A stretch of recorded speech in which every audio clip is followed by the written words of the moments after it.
Welcome again on easy explore pharma. So आज हम लोग फार्माकोडायनेमिक्स फाइनली स्टार्ट करेंगे। देखिए, इसके जो बेसिक टर्म्स थे वो मैंने लास्ट वीडियो लेक्चर में ही कंफर्म कर दिए थे और अच्छे से क्लियर कर दिए थे। सो प्लीज़ आप लोग पहले वहाँ विजिट कीजिए, वहाँ समझिए कि अगोनिस्ट क्या होता है, एंटागोनिस्ट क्या होता है, हमारे इंट्रिंसिक एक्टिविटी, रिस्पॉन्स, एफिनिटी, ये सारे बेसिक टर्म्स मैं लास्ट वीडियो में बता चुकी हूँ।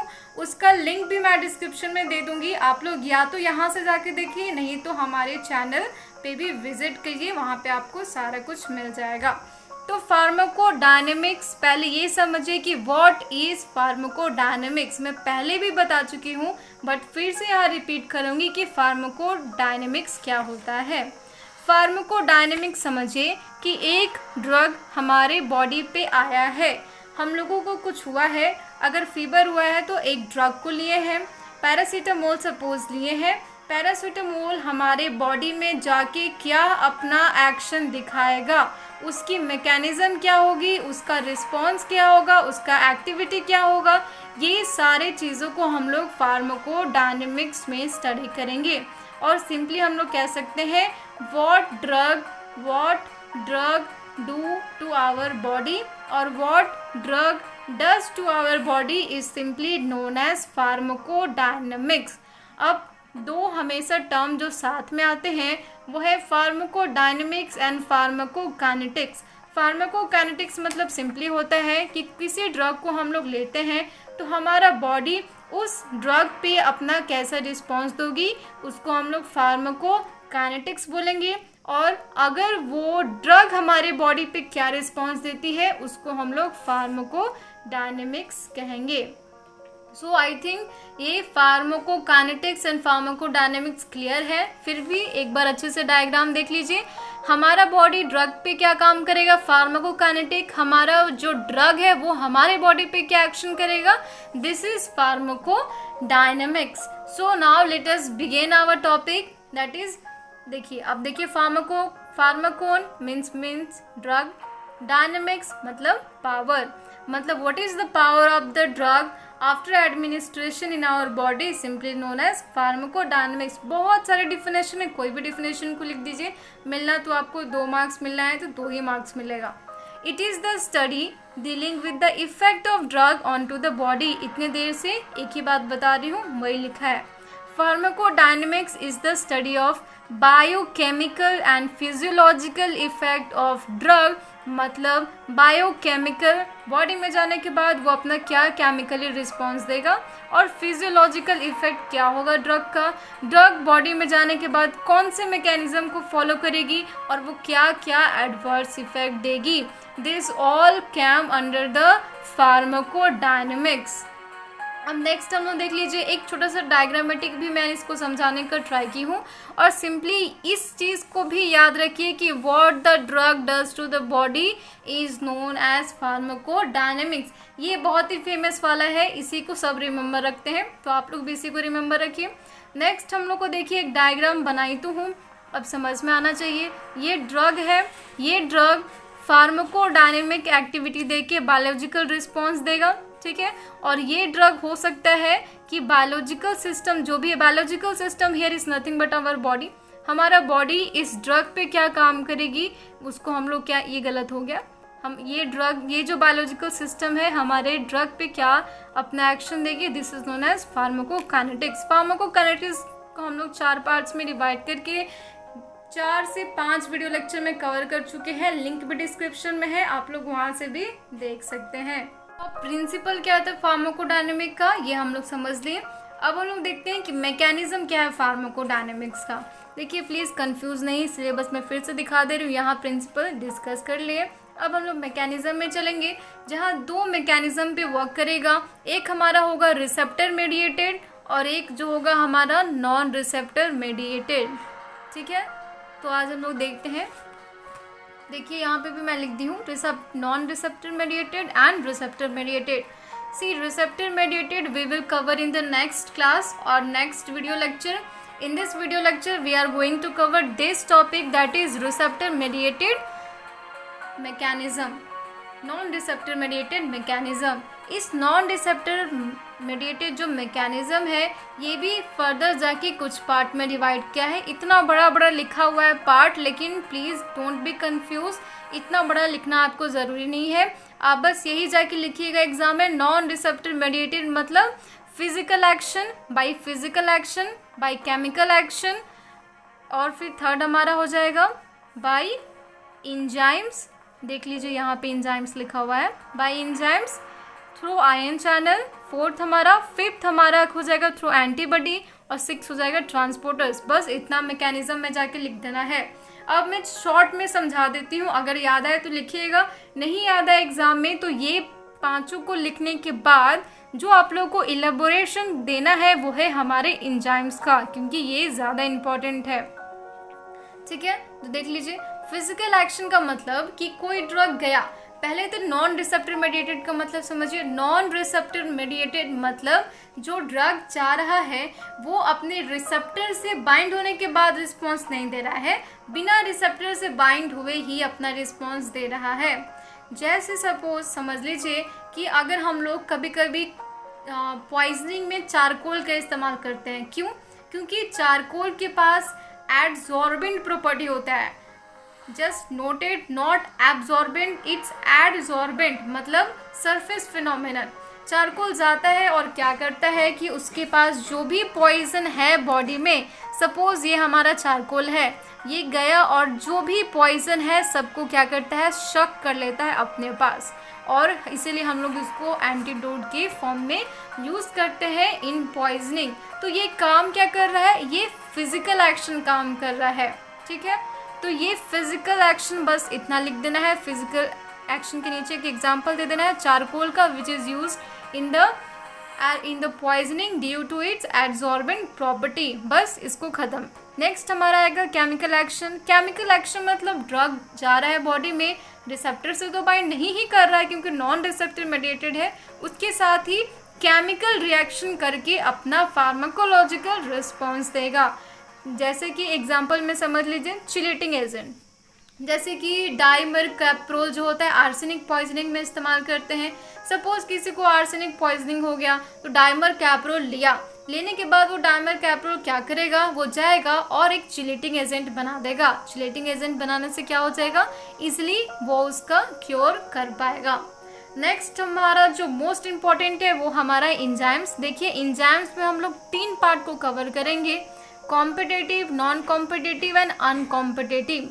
ठीक है, जनरली ये दोनों में बहुत ज़्यादा कन्फ्यूज़न होता है कि नॉन कॉम्पिटिटिव क्या है और अनकॉम्पिटिटिव क्या है। दोनों तो सेम लग रहा है, नहीं, बिल्कुल नहीं, दोनों सेम नहीं है, अभी जस्ट बताया जाएगा, प्लीज़ बी पेशेंस।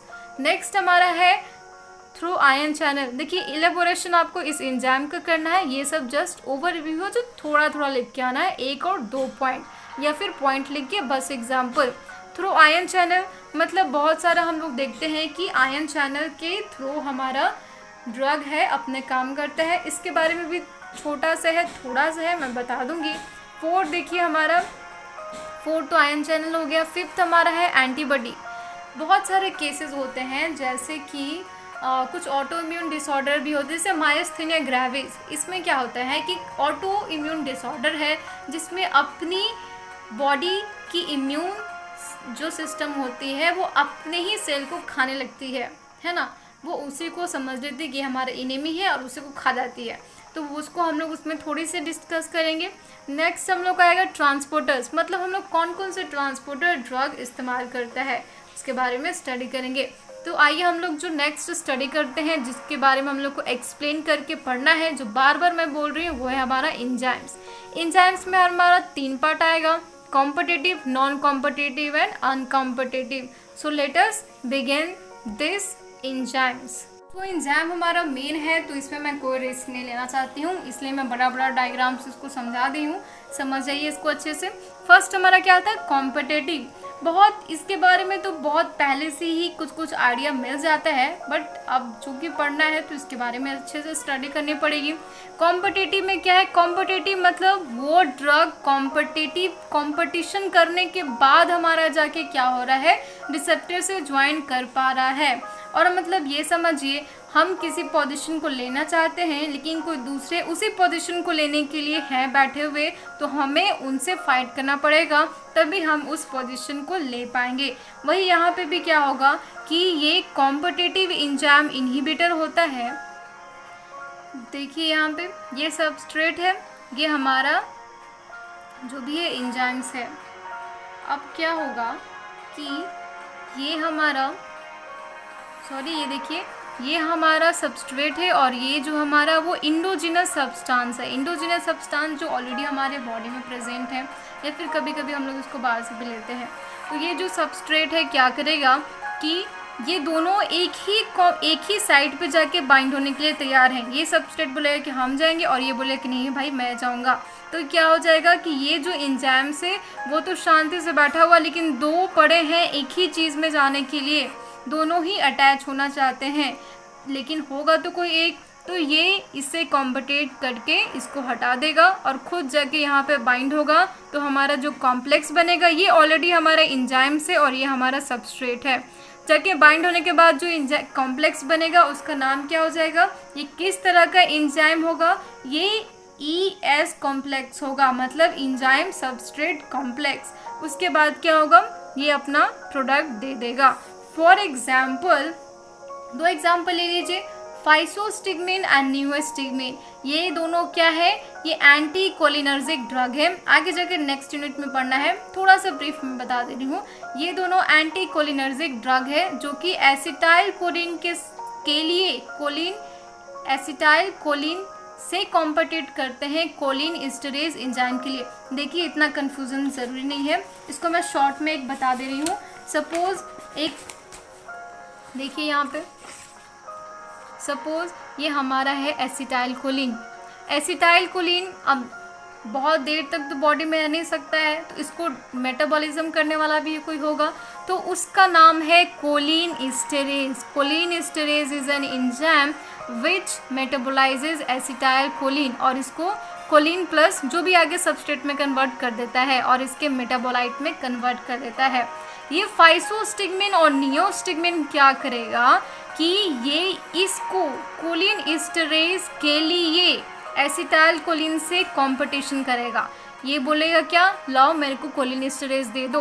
तो अगर फाइसोस्टिग्मिन और नियोस्टिग्मिन हमारे बॉडी में बढ़ जाएंगे तो क्या हो जाएगा, कोलिन एस्टरेज और एसिटाइल कोलिन एस्टरेज एंजाइम कम हो जाएगा और ज़्यादा देर तक एसिटाइल कोलिन बॉडी में रह पाएगा। ठीक है, इसको समझ पा रहे हैं कि नहीं? अगर कोई दिक्कत है, कोई इश्यू है या फिर कुछ गलत लग रहा है, प्लीज़ हमें कमेंट करके बताइए।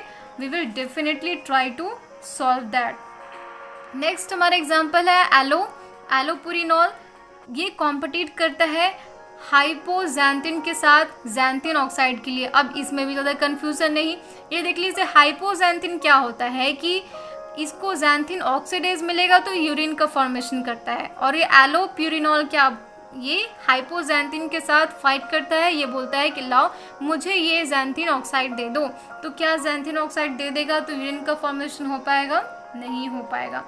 तो ये हमारा कॉम्पिटिटिव था। नेक्स्ट हमारा देखिए नॉन कॉम्पिटिटिव। सिंपल सी बात है कि नॉन कॉम्पिटिटिव मतलब कंपटीशन है ही नहीं, बिल्कुल भी कंपटीशन नहीं है।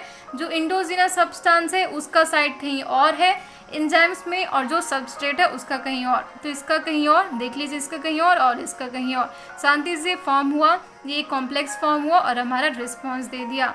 पढ़ भी लीजिए, non competitive inhibitors have affinity for free substance as well as ES complex. ये चीज़ क्या लिखा हुआ है, इसको 2 मिनट के लिए स्किप कीजिए, अभी जस्ट इस पे आएंगे, एक ही बार सब कन्फ्यूज़न हो जाएगा। नेक्स्ट हम लोगों का क्या था, कुछ एग्जाम्पल्स हैं इसके नॉन कॉम्पिटिटिव के, इसको भी देख लीजिए। सारे एग्जाम्पल्स को ज़रूरी नहीं है, 1 और 2 एग्जाम्पल दैट इज़ इनफ। ठीक है, इसके एग्जाम्पल्स है कुछ, इसको बस जस्ट एक बार रीड कर लीजिएगा। नेक्स्ट हमारा है अनकॉम्पिटिटिव। अनकॉम्पिटिटिव का मतलब क्या होता है? अब बात आ गया कि what is difference between non competitive and uncompetitive. Both are sound like same word, no both are not same. Okay, uncompetitive मतलब क्या होगा कि यहाँ पे भी सबस्ट्रेट अलग बाइंड होगा और हमारा इंडोजिनस सब्सटेंस जो होगा अलग बाइंड होगा। लेकिन क्या हो रहा था, यहाँ पे कुछ डिफरेंस दिख रहा होगा कि जो इंडोजिनस जो पहले से हैं उनके पास ये एफिनिटी है कि या तो ये इंजाइम से बाइंड होगा और या फिर जो सबस्ट्रेट इंजाइम कॉम्प्लेक्स बन गया है उससे भी बाइंड होगा। लेकिन क्या इस तरह का कुछ यहाँ पे हो रहा है? नहीं हो रहा है। यही दोनों में डिफरेंस है कि non competitive inhibitors have affinity for free substance as well as ES complex, इसलिए इसको स्किप करने बोली थी और यही यहाँ पे होगा। इसको ध्यान में रखना है। नॉन कॉम्पिटिटिव और अनकॉम्पिटिटिव में बस यही छोटा सा डिफरेंस है, बाकी सब कुछ सेम है। ठीक है, ये जो नोट पॉइंट में लिखा है इसको स्किप कीजिए, ये इंपॉर्टेंट नहीं है।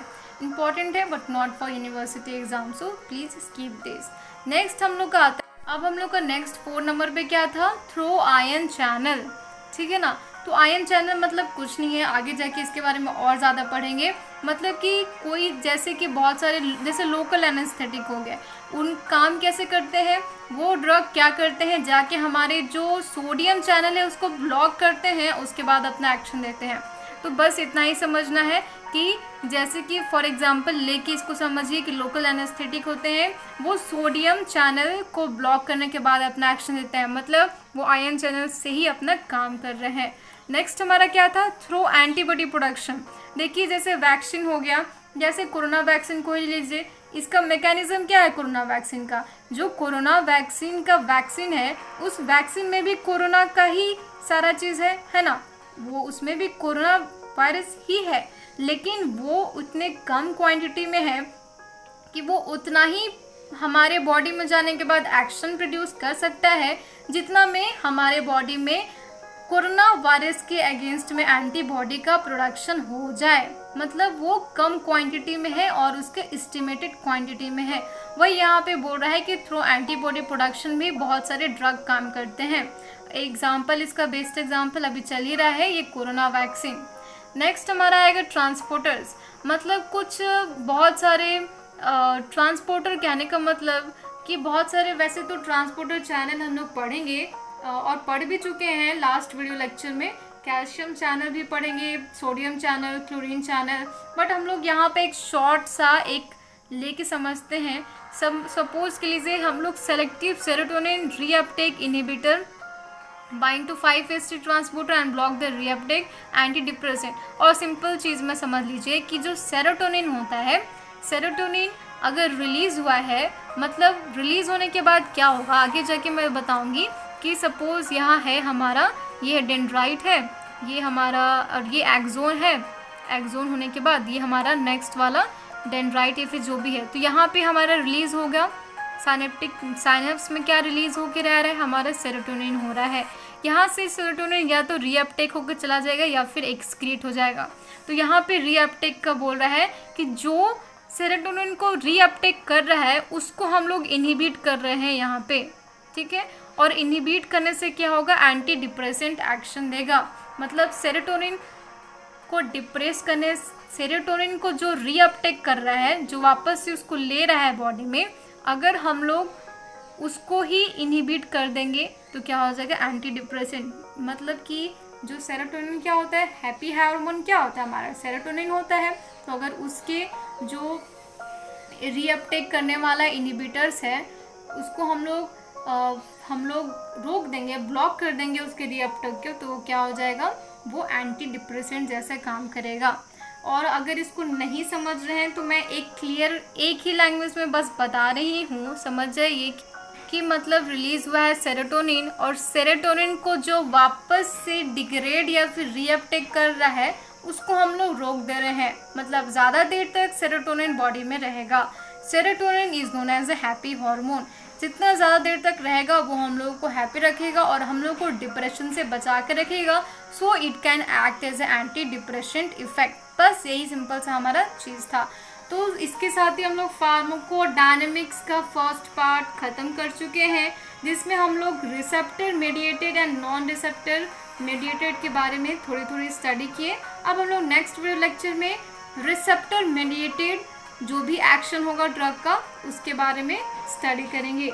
ये सबके नोट्स अवेलेबल हैं डिस्क्रिप्शन बॉक्स से, वहाँ से भी ले लीजिए, या फिर फुल नोट चाहिए तो हमारा वेबसाइट www.easyexplorepharma.online वहाँ से भी ले सकते हैं। Thank you so much for watching us.